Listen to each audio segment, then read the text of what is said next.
This is the EIR Podcast, where we interview entrepreneurs in residence with your host, Henrik de Geer.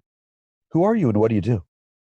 So my name is Doug Campbell, the success coach. I'm a CEO coach for growing businesses and also an entrepreneur in residence with Innovate Stanford in Connecticut. Doug, how are you involved as an entrepreneur in residence? Well, it fits perfectly with my background. I've been a CEO coach for 25 years. I was a professor for 10 years and taught entrepreneurship and MBA, executive MBA. And I've also started 5 businesses. So I was asked to help out with the entrepreneur in residence in Stanford. And so I meet twice a week, kind of half days with entrepreneurs in the area. EIR has been fun. We have a very interesting area, a lot of international people, very sophisticated new businesses. So it's been fun to be involved on this level. Doug, what are the biggest challenges and successes you've seen as an entrepreneur in residence? I would say, getting the message out that we're doing this. A lot of people have learned about it.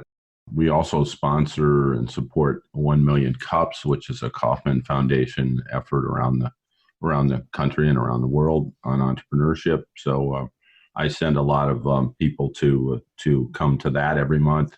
But the challenge, I guess, is really coordinating with other groups that help support entrepreneurs. We coordinate with the Connecticut Small Business Development Corporation, which is very good on helping find funding for companies.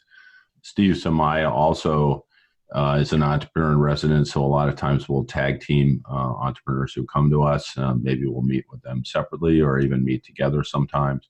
But the opportunity is there, and I just had a woman who was from Mexico City and wants to import organic food and help with distribution. I had a woman who taught at 9 schools in the Middle East and is setting up kind of an insurance, help find a job program for people going abroad. Their kids are going abroad. I have a woman who does a lot of the jewelry for Game of Thrones and is setting up a 3D printing company, customized. It's a very interesting range of businesses. So that's been fun. I enjoy the diversity and the challenge of helping them. The successes are coming along. I've just been doing this since the beginning of the year. Got someone who's just launching a kind of a disaster relief business, helping if there are problems with your business. Again, the one I went who just went abroad to the Middle East on a project, but she's very clear on what she wants to do. So a number of them are moving along.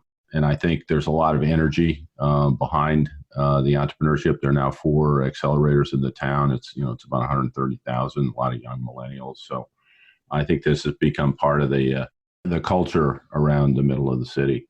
So that's been a success.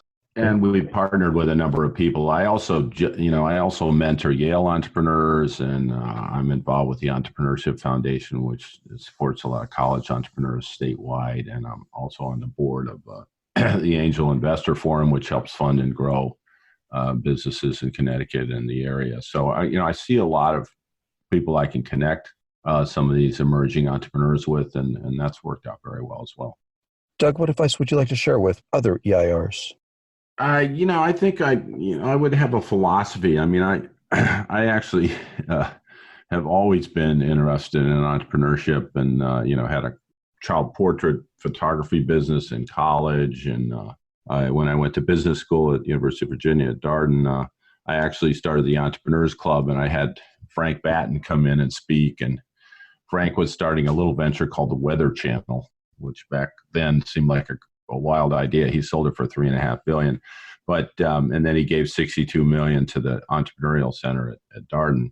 But I've always seen that. So I think have a philosophy that you really like and understand and are thinking about new ventures all the time.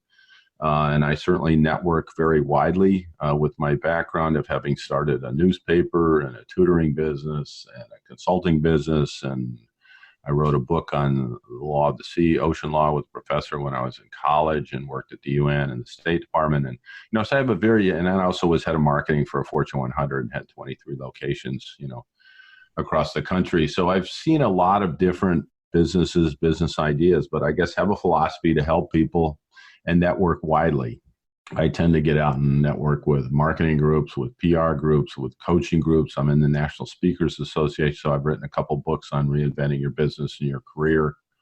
So when I speak, a lot of times I reinforce the entrepreneurial option or that. And I think young people, I always suggest that one of the best courses you can take is to take an entrepreneurship course.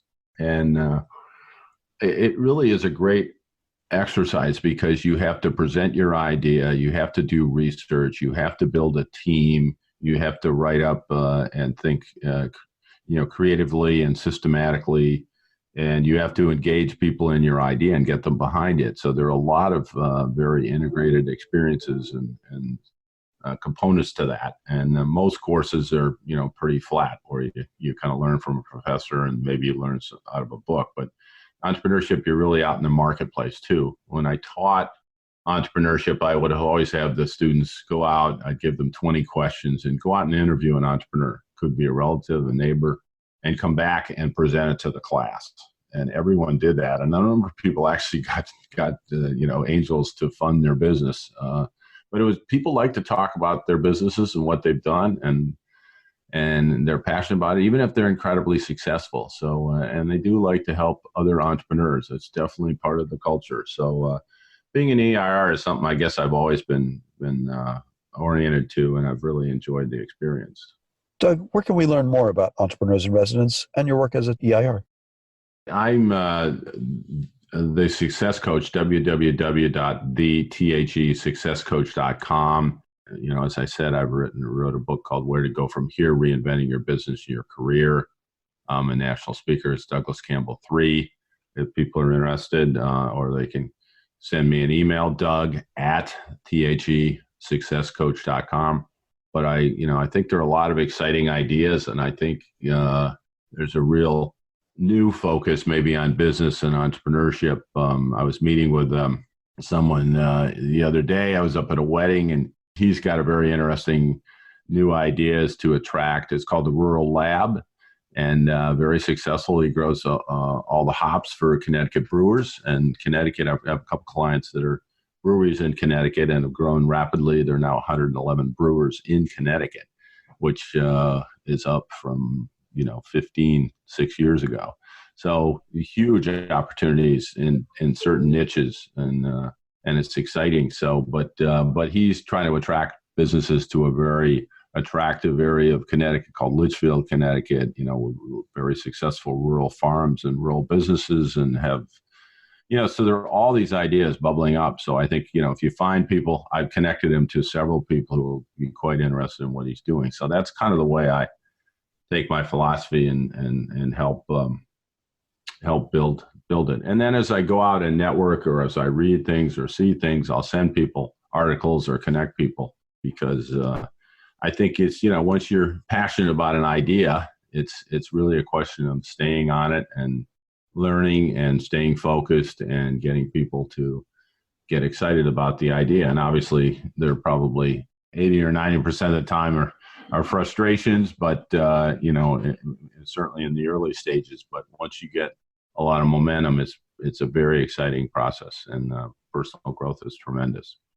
My cousin started a business called Winter Silks. He created the whole silk products business, and he was a publisher for Cross Country Magazine and worked for Times Mirror, and a lot of times. And so he started selling environmental books. His grandmother had written a book on herbs, and he started selling environmental products. And one of the products he tested, now this is quite a while ago, was silk gloves. And the silk gloves hit. It was huge margin. He transferred the whole business to a 68-page catalog on silk products. And he was a great writer. So he wrote about you breathe well, it's great for outdoor activity, it's healthy, etc. But a lot of times, if you have an idea that you want to grow, it's not the first idea or the second idea. It's probably somewhere between the 2.5 and third idea, which is a variation of your initial focus or push. So I think, stay at it, learn from people, grow, evolve with the market. But a lot of times your initial focus really maybe isn't where you'll eventually end up. And then, of course, you need to have a really strong team. who's on your team. And even if you're a small independent, you've got to think about who is on your team. It's it's the accountant maybe you work with partly. It's the friend down the street. It's your development person or your web person, or think broadly. Who can help you and who can help you build a business, and keep in touch with them. For more about this, visit EIRpodcast.com.